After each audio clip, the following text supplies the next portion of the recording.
Thank you. It's hard to know what my name is because I've had such a long name, and I've recently got married, so people don't know my last name. My last name is Vencu Erlund, but it was Vencu Velasquez Castro before.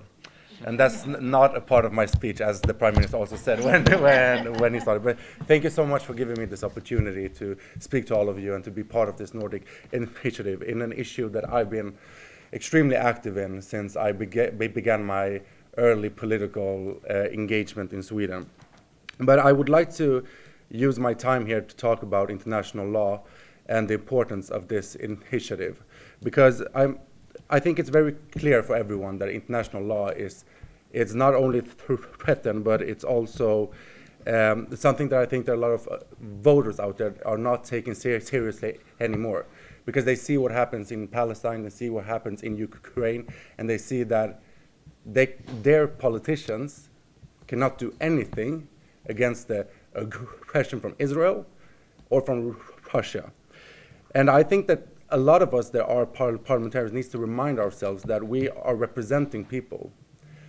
We represent people that believe that we are the ones that are going to use our voice to make their voices being heard about international law, about the rule-based world, because that's what they voted for. So it's easy to being stuck in I'm an individual, but I represent people, and we need to represent them, and that's why I think it's important with this kind of initiative, because this is taking a step in towards that direction. But it's clear that in the matter of Gaza, in the matter of Ukraine, international law has failed, and we have all of these male leaders, like they always are, that takes the prosperity and future hope from young people and destroys it. Because we live in a less free world today than we did when I was a teenager. And we cannot promise to the future generations that you're going to live in a more peaceful world than the world that you are living in today. But we are here to make that promise to them. And I think that, all of these leaders in Russia, US, China, they have their friends in Netanyahu, in Orban, who are making sure that their view of the world is being upheld. And this is a world where anarchy prevails and international law that doesn't mean anything, and where a human life, it's worth something, but it depends on where that human life is from, not that it is a human life. And when young people see what happens in Gaza and the leaders don't know how to react, because that's what they see in the Nordics, in the EU, we have leaders who don't know how to react, because it's hard as a politician to navigate in a new world order when you still live in the old world order. But everything has changed.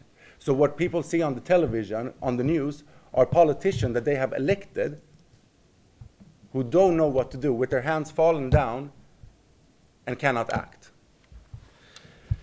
And I think that, there are millions, probably billions of people that support us, and international law being upheld in a rule-based world, order a peaceful world. And the problem is that we do not feel confident as Nordics, as the EU, UK. UK and the Nordics, we are one of the richest countries in the world. What we say, what we do has an influence in the world order. The EU stands for 43% of the world's GDP. We are the single strongest and biggest free market union in the world. But sometimes we act like we are not. And it's because we are upholding a system that I think that our friends from the other side of the Atlantic has forsaken. Which country? But we all know that the US is no longer a part of the international law, and they are threatening the territory of the European Union. And that has to be clear, I saw on the news today, CNN, Swedish and Norwegian soldiers to Greenland. So this is the world order. And we have to be honest of how the world looks.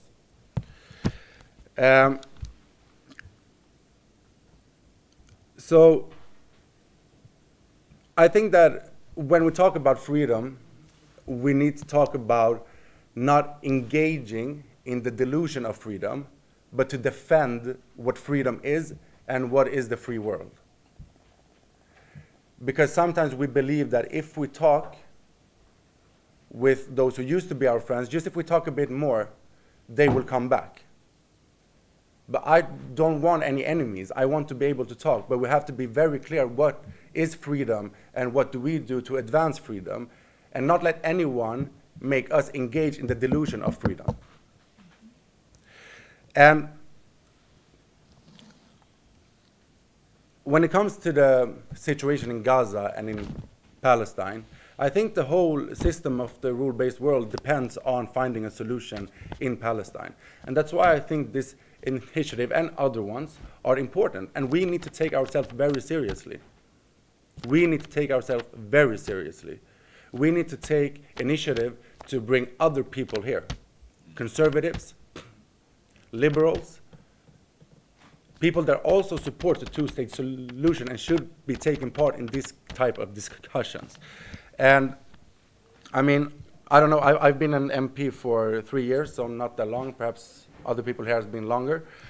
But I take my role very, very seriously, and I have the opportunity to make my voice being heard. So we need to involve more people in this initiative. And we have to remember that the international community and our fellow small states, we have to respect international law. Because sometimes I was listening to the Prime Minister of Norway, Jonas Gahr Støre. He was talking about the COP that was in Brazil, that the US didn't participate, China barely participated. But he said, but all of the other countries participated. We were there. We were making change. Of course, it would be better if the US were there. It would be better if China was there, but we were there. And we need to see ourselves in that matter as well. We are here. We are taking part of these discussions. We are trying to do something. We can advance, and we can show that us small states and us who believe in democracy and a free world can advance the world in the right way. And I would like to conclude my speech and just bring forward that I think that the Palestinian cause is the right cause, because sometimes when I talk about Palestine, especially, I have family from Israel, and we have a lot of discussions during our family meetups. But sometimes I think people think that we support Palestine because I like Palestinians, because I think that Palestinians are the best people in the world. I'm not sure that every Palestinian is the best person in the world, but I'm sure that what's going on with the Palestinian people is wrong. And that's why it's right. So that's the sense of international law. As I said, it doesn't depend on the human life. It depends on that it is a human life. And us as small states need to remind ourselves that what is international law? I mean, we can talk about the UN, we can talk about multilateral system, which is important. But international law is what's prevented big states historically from committing war crimes, making them hesitate before they act. So what is international law? For me, it's simple. International law is the nuclear weapon for small states. That is what makes us secure. And if we don't uphold it, we are no longer secure. So if we don't solve what's happening in Palestine, we are all threatened of a